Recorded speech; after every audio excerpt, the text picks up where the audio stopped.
कहानी इज्जत की कीमत। गांव के बीचों बीच बना एक पुराना सा मकान, जहां रहती थी नीरा। नीरा की उम्र ज्यादा नहीं थी, बस 25 की ही थी। गोरी चिट्टी, लंबी, बड़ी बड़ी आंखों वाली नीरा गांव की सबसे खूबसूरत औरत मानी जाती थी। लेकिन किस्मत ने जैसे उसके साथ मजाक कर दिया था। उसका पति अमन शादी के 2 साल बाद ही पैसे कमाने दुबई चला गया था।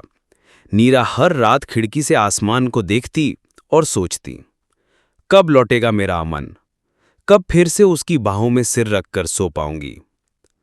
रोमांस की यादें। एक रात नीरा अकेली चांद को निहार रही थी। अचानक उसे वो दिन याद आया जब अमन उसे खेतों में ले गया था। लाल चुनरी हवा में लहरा रही थी। अमन ने उसका हाथ थामा और कहा था, तू मेरी जिंदगी है नीरा, मैं तुझे कभी अकेला नहीं छोड़ूंगा। नीरा के गालों पर हल्की सी लाली आ गई थी। वो याद आते ही नीरा की आंखें नम हो गईं। कहाँ हो अमन, तुम्हारी याद मुझे हर रोज तोड़ देती है।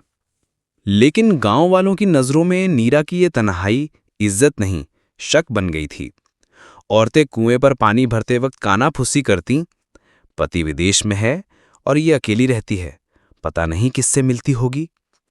बूढ़े चौपाल पर बैठकर तंबाकू मलते और बोलते, अमन तो परदेश में है, लेकिन घर में क्या चल रहा है भगवान जाने।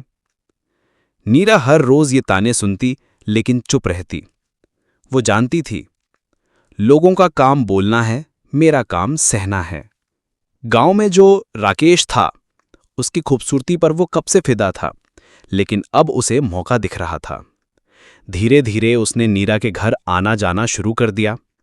पहले सब्जी देने के बहाने, फिर गाय को चारा लाने के बहाने, और फिर कहने लगा कि नीरा भाभी, आप अकेली रहती हो, अगर कोई मदद चाहिए तो मुझे बताना। नीरा जानती थी राकेश की नीयत ठीक नहीं है। उसने साफ कहा, राकेश, मुझे किसी की मदद नहीं चाहिए, अपने घर की चिंता करो। लेकिन राकेश कहाँ मानने वाला था। वो और पास आने लगा और बातें और मीठी होने लगीं। सस्पेंस भरी रात। एक रात का वाकया।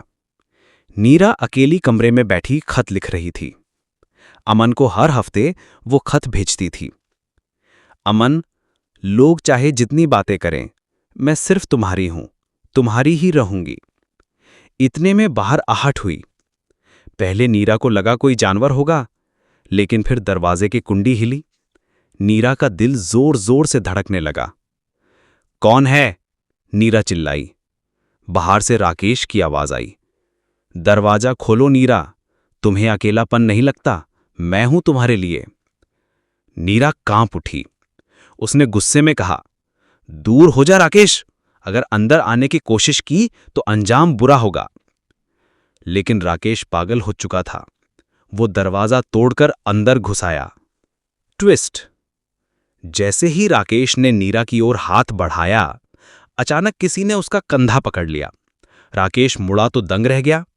वो अमन था। हां, अमन अचानक बिना बताए विदेश से लौट आया था। अमन की आंखों में आग थी। उसने राकेश को जोरदार तमाचा मारा। नीरा पर उंगली उठाने की हिम्मत कैसे हुई तेरी? पूरा गांव इकट्ठा हो गया। अमन ने सबके सामने कहा, देख लो मेरी पत्नी कितनी पाक है। जिस पर तुम सब शक करते थे, उसने अपने चरित्र की रक्षा के लिए जान तक दांव पर लगा दी। गांव वाले शर्म से सर झुका लिए। औरतें जो ताने देती थीं, अब रोते हुए बोली, नीरा बहन, हमें माफ कर दो। नीरा की आंखों से आंसू बहे, लेकिन इस बार उसके चेहरे पर गर्व की मुस्कान थी। उसने धीरे से अमन का हाथ थाम लिया। दोस्तों, जिंदगी में लोग चाहे जितनी बातें करें, लेकिन सच और इज्जत की ताकत सबसे बड़ी होती है। अगर इंसान सच्चाई और हिम्मत से खड़ा रहे, तो पूरी दुनिया उसके सामने झुक जाती है। अगर ये कहानी आपके दिल को छू गई हो, तो इसे लाइक करें